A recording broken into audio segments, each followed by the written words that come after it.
నమస్తే. కేసీఆర్ సారథ్యంలోని భారత రాష్ట్ర సమితి ప్రభుత్వాన్ని పడగొట్టి కాంగ్రెస్ ప్రభుత్వాన్ని తీసుకురావడంలో కీలక పాత్ర పోషించారు రేవంత్ రెడ్డి. రేవంత్ రెడ్డికి సంబంధించి వెలుగు దినపత్రికలో డాక్టర్ పుల్లారావు రాసినటువంటి ఒక ప్రత్యేక కథనం మనకు కనిపిస్తుంది. రేవంత్ రెడ్డి సక్సెస్లు సవాళ్లు అనేది సంపాదకీయం. తెలంగాణలో అద్భుత పోరాటంతో కాంగ్రెస్ పార్టీ అధికారంలోకి వచ్చి ప్రభుత్వాన్ని ఏర్పాటు చేసింది. తెలంగాణ శాసనసభ ఎన్నికల్లో రేవంత్ రెడ్డి సారథ్యం కాంగ్రెస్ పార్టీని విజయపథంలో నడిపింది. దేశవ్యాప్తంగా ఆయా రాష్ట్రాల్లో అధికారంలో ఉన్న ప్రాంతీయ పార్టీని 1967 నుంచి కాంగ్రెస్ పార్టీ ఓడించి విజయం సాధించిన దాఖలాలు లేవు. అయితే ఉమ్మడి ఆంధ్రప్రదేశ్లో తెలుగుదేశం పార్టీని ఓడించిన అప్పుడు ఉమ్మడి రాష్ట్రంలో కేవలం 2 పార్టీలే ఉండేవి. ప్రస్తుతం తెలంగాణతో పాటు దేశవ్యాప్తంగా అనేక రాష్ట్రాల్లో చాలా ప్రాంతీయ పార్టీలు ఉన్నాయి. ప్రాంతీయ పార్టీలు కూడా జాతీయ పార్టీల తరహాలో తమ రాష్ట్రాల్లో ఆధిపత్యాన్ని చెలాయిస్తున్నాయి. తెలంగాణలో కూడా బహుళ పార్టీల రాష్ట్రంగా మారింది. బీఆర్ఎస్ అధినేత కేసీఆర్ను ఎన్నికల్లో ఎదుర్కోవడం అంత సులభం కాదు. కేసీఆర్ పార్టీని ఓడించి తెలంగాణలో కాంగ్రెస్ని అధికారంలోకి రావడం వెనుక తరచి చూస్తే అనేక అంశాలను మనం గమనించవచ్చు. కేసీఆర్ సర్కార్పై ప్రజా వ్యతిరేకత కారణంగా కాంగ్రెస్ విజయం సాధించిందా, లేక కాంగ్రెస్ ఇచ్చిన గ్యారంటీలను ప్రజలు నమ్మి అధికారాన్ని హస్తగతం చేశారా అనే ప్రశ్న మనకు కలుగుతుంది. దీనికి ఖచ్చిత సమాధానం లేకపోయినా ఢిల్లీలో కాంగ్రెస్ పార్టీ హైకమాండ్ మాత్రం తమ గ్యారంటీలే ఎన్నికల్లో విజయాన్ని సాధించాయని భావిస్తుంది. నిధుల కొరత వెంటాడుతున్న హామీల అమలుకు ఎంత ఖర్చైనా కాంగ్రెస్ ప్రభుత్వం గ్యారంటీలను తప్పక అమలు చేయాల్సిందే. గ్యారంటీల అమలుకు డెడ్ లైన్ కూడా విధించుకున్నాయి. కాంగ్రెస్ పార్టీ ఎన్నికల మేనిఫెస్టోలో ప్రజలకు ఇచ్చిన 6 గ్యారంటీలలో ఇప్పటికే 2 హామీలను అమలు చేస్తుంది. ఆర్టీసీ బస్సుల్లో మహిళలకు ఉచిత ప్రయాణాన్ని విజయవంతంగా అమలు అవుతుంది. నెల రోజుల వ్యవధిలో ఎటువంటి సందేహాలు లేకుండా మిగిలిన గ్యారంటీలు కూడా అమలయ్యే అవకాశం ఉంది. పార్లమెంటు ఎన్నికల్లోనూ రేవంత్ రెడ్డి నేతృత్వంలో కాంగ్రెస్ పార్టీ విజయపథంలో దూసుకుపోతుందా, లేక రాజకీయ పరమైన సమస్యలను ఎదుర్కొంటుందా అనేది ఆసక్తికరంగా మారింది. సార్వత్రిక ఎన్నికల్లో కాంగ్రెస్ మెరుగైన ఫలితాలు సాధించాలంటే గ్యారంటీలను వీలైనంత త్వరగా అమలు చేయాల్సి ఉంటుంది. గత 10 సంవత్సరాలుగా వారు తరచూ తెలంగాణను సందర్శిస్తున్నారు. మోదీకి ఆదరణ ఉందనడంలో సందేహం లేదు. బీజేపీ ఖచ్చితంగా గట్టి పోటీ ఇవ్వగలదు. జాతీయ రాష్ట్ర కాంగ్రెస్ నేతల కంటే ముఖ్యమంత్రి రేవంత్ రెడ్డికి ఎక్కువ ఆదరణ ఉంది. రేవంత్కు హైకమాండ్ స్వేచ్ఛనివ్వాలి అంటున్నారు సంపాదకీయులు. తెలుగు రాష్ట్రాల కంటే ఇతర రాష్ట్రాల్లో బీజేపీలోకి బయట నుంచి వచ్చిన నేతల పట్ల బీజేపీ అధినాయకత్వం ఉదారంగా వ్యవహరిస్తుంది. కానీ ఇక్కడ రిటైర్ అయిన నాయకులు గొప్ప పదవులు లభిస్తాయి. వాటి వల్ల బీజేపీకి ఎన్నికల్లో వనగూడే ఉపయోగం ఏమిటనే ప్రశ్నార్థకంగా ఉంది. కేంద్రంలో బలమైన బీజేపీకి ఉన్న ఈ బలహీనతను కాంగ్రెస్ పూర్తిగా ఉపయోగించుకోవాలి. ప్రతి రాజకీయ వ్యూహంలో బలహీనతలు ఉంటాయి, ఊహించని పరిణామాలు జరుగుతాయి, ఒక్కోసారి అన్ని ప్లాన్లు దెబ్బతింటాయి. రేవంత్ రెడ్డికి ఢిల్లీ హైకమాండ్ తమ నీడలో ఉండకుండా నిర్భయంగా పనిచేసేలా పూర్తి స్వేచ్ఛ ఇవ్వాలి.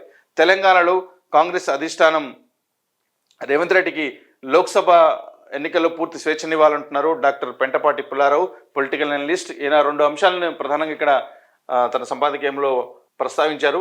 సీఎం రేవంత్ రెడ్డి నెల రోజుల పాలనలో చేసిన మంచి విషయాలను పరిశీలిస్తే గవర్నర్ తమిళిసైతో పాటు ప్రధాని నరేంద్ర మోదీతో కూడా సత్సంబంధాలు ఏర్పరచుకున్నారు. గవర్నర్ ప్రధానితో మాజీ ముఖ్యమంత్రి కేసీఆర్ తన హయాంలో వివాదాస్పదంగా వ్యతిరేక ధోరణిలో వ్యవహరించడాన్ని రేవంత్ రెడ్డి గమనించారు. అటువంటి పోరాటం వల్ల ఎటువంటి ఉపయోగం ఉండదని రేవంత్ రెడ్డి గ్రహించారు. అయితే గవర్నర్ ప్రధాని మోదీతో ఇక ముందు కూడా హుందాగా వ్యవహరించి మంచి సంబంధాలను కొనసాగిస్తారా లేదా అనేది కాలమే చెబుతుంది. రేవంత్ రెడ్డి ప్రధానంగా చేసిన ఒక అద్భుతమైన పని ఏమిటంటే తెలంగాణ పబ్లిక్ సర్వీస్ కమిషన్ పేలవ పనితీరు, తరచూ పేపర్ల లీకేజీకి పరిష్కారాలు కనుగొనడం. యూపీఎస్సీ చైర్మన్తో రేవంత్ రెడ్డి సమావేశమై టీఎస్పీఎస్సీ వైఫల్యాలను పరిష్కరించడానికి దేశంలో అత్యుత్తమ సహాయాన్ని కోరిన తీరును ప్రజలు, నిరుద్యోగులు ప్రశంసించారు. సహజంగా అత్యంత సమర్థుడిగా గుర్తింపు పొందిన రేవంత్ రెడ్డి పాలనలో వృత్తి నైపుణ్యాన్ని తీసుకువస్తున్నారు. అంతకుముందు గత ప్రభుత్వంలో పాలనాపరమైన గందరగోళం నెలకొని ఉంది అంటూ మోదీ గవర్నర్తో రేవంత్ సఖ్యత అనేది ఒక అంశం కనిపిస్తుంటే కరిష్మా కోల్పోయారు కేసీఆర్. రేవంత్ రెడ్డి ప్రధాని అభ్యర్థి కాదు, అది కాంగ్రెస్కి పెద్ద సమస్య. KCR party, BRS, Congress 2 BJP వ్యతిరేక పార్టీలే. మరే రాష్ట్రంలోనైతే కలిసి ఉండేవి. దీనికి ఉదాహరణగా బీజేపీయేతర రాష్ట్రాల్లో ఢిల్లీ, పంజాబ్, బెంగాల్లో ఏకమవుతున్నాయి. కానీ ఢిల్లీలో ప్రతిపక్షాలను ఏకతాటిపైకి తీసుకురావడానికి ప్రయత్నాలు జరగవచ్చు. అయితే తెలంగాణలో ఓడిపోయిన కేసీఆర్ ఢిల్లీలో అంతగా ఆకర్షణీయమైన నాయకుడిగా లేడు. ప్రస్తుత పరిస్థితులను బట్టి చూస్తే బీజేపీ, కేసీఆర్ పార్టీల మధ్య పొత్తు ఉండకపోవచ్చు. బీజేపీ ఎదుర్కొంటున్న సమస్యల నుంచి కూడా కాంగ్రెస్ లబ్ధి పొందాలి. తెలంగాణలో భారతీయ జనతా పార్టీని బలహీనపరిచే ఒక ప్రధాన అంశం ఏమిటంటే కమలం పార్టీ కొత్తగా చేరిన వారి పట్ల అనుచితంగా ప్రవర్తించడం. చాలామంది రాజకీయ ప్రముఖులు బీజేపీకి వచ్చినా ఇమడలేక ఇతర పార్టీలోకి వెళ్ళిపోయారు. దీనికి ప్రధాన కారణం బీజేపీలో అంతర్గత పోరుతో పాటుగా నాయకుల్లో సఖ్యత లేకపోవడం. తెలుగు రాష్ట్రాల్లో పాత బీజేపీ నేతలకు కొత్త వారిని అడ్డుకోవడం వల్లే పార్టీలోకి వచ్చిన వారు పక్కకు తప్పుకుంటున్నారనటంలో ఎటువంటి సందేహం లేదు అంటూ ఒక సంపాదకీయం మీద కనిపిస్తుంది. రేవంత్ రెడ్డి సక్సెస్లు సవాళ్ళు అని ఈ నెల రోజులకు సంబంధించినటువంటి సక్సెస్లు సవాళ్ళు కనిపిస్తున్నాయి. కాంగ్రెస్ పార్టీని అధికారంలోకి తీసుకురావడంలో రేవంత్ రెడ్డి కీలక పాత్ర పోషించారని చెప్పవచ్చు. కానీ ప్రజలకు మెచ్చే పాలన అందించగలుగుతారా? పార్టీని నడపడం వేరు, ప్రభుత్వాన్ని నడపడం వేరు.